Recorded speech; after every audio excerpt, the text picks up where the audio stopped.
Alright then, here's my honest assessment. Man United won, Ipswich won, and what did you expect? Did you expect that Ruben Amorin will, turn this bunch of players into superstars over one night? No, 100% no. It was a game where the manager just been here for 1 week, had about 2, 3 training session, and played with what he got in the middle of an international break. And yeah, he spoke a lot about intensity, and I'm going to say this was an addition because they did 5 substitutes, and that didn't work. 100% didn't work. Um, One must wonder, what have they been doing in training before? God knows. But clearly they were exposed, and clearly this is not going to be the starting 11 all the way up to Arsenal. Because they were shit. 100% shit. And it wasn't a hit. But to have a debut, to travel away against Kieran McKenna, that, by the way, knows Man United players inside and out. I mean, big up for Kieran McKenna that actually set up his team the way he did. He was kind of an even Steven, but what I lacked was intensity. What I lacked was players understanding each other. There's no cohesion amongst each other. This was the big exposure.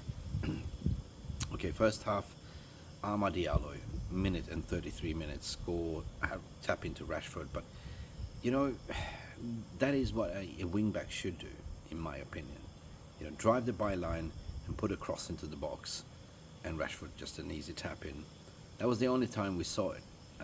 The rest we were fumbling, trying to find a way forward, but I think we were overthinking. I mean, the players looked too overstressed over the whole situation. Let's face it, we've been playing like 4-3-2-1 for 6, 5, 7, 8 years, to be honest. And all of a sudden you change. You don't become a porn star overnight. You know what I mean?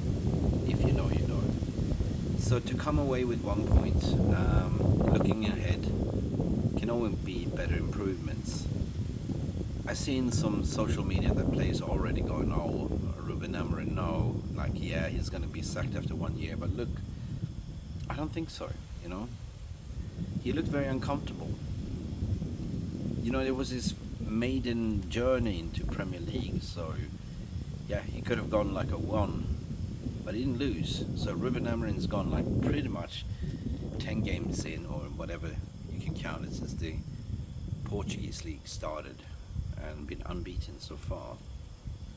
But buckle up, because I think it's going to be a bumpy ride for certain players that are not used to this system. Garnacho does not fit as a double pivot, but what choices did you have, right? Bruno Fernandes dropped deeper in the second half to play as a number 8. Maybe that is solution, but certainly what we need to do is to get a specialist left wing back. Dalot cannot play on the left because his spatial awareness is not really there. And I think that in the 33rd minute is that Ipswich and Kieran McKenna kind of identify the weakest link, and that was Dalot. We should have, and if buts and maybes after the 1-0, gone for the full throttle, gone for the kill, but we didn't. But what we do is what we always do. We sit back and invite pressure and let them have some ball. And as we know, they scored 1-1. Second half, no substitutions, no change, but that's where it all started to happen. That's where Ruben Amorin sort of kind of realized that, hey, this formation with this certain players that I started with is not going to work. Let me do some subs. And at the end of the day, we kind of picked up a ball possession about 66%. We led all their complete passes and everything, but we just couldn't finish the dinner. We couldn't not deliver the ball to the 2 strikers that we had on the pitch. And by the way, we've been crying out to see both Xerxes and Højlund on the pitch, and he did that. He did.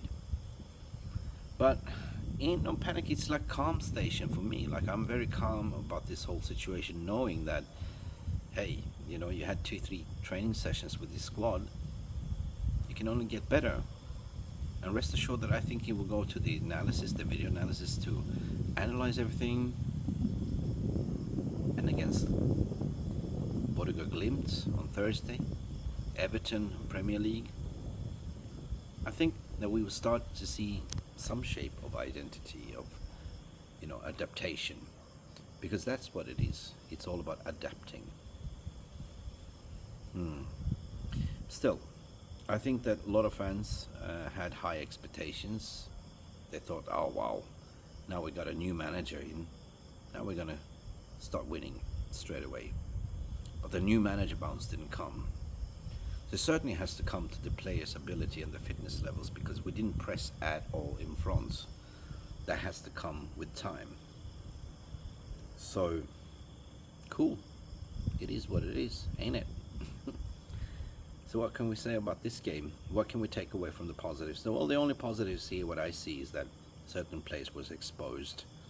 There's negatives in terms of, hey, Ericsson in the midfield with Casemiro, that is not the future. What is the future in the midfield? Well, potentially Ugarte with a Kobe Mainu. Let's Dalot and Mazarawi fight for the spot on the right wing-back position. And in January, we need to get a specialist wing-back on the left. Certainly need to do. Other than that, as a realist that I am, I just had my say. And hopefully I made sense of this day. 1-1, yeah, it's not bad. Better than a loss. But a win would be immaculate. Let me know your thoughts and feelings. This is Mick Ruby reacting on today's game. Like and subscribe to MUFC Realist TV, and we should see you till the next time. Good night. It's just a game of football, people.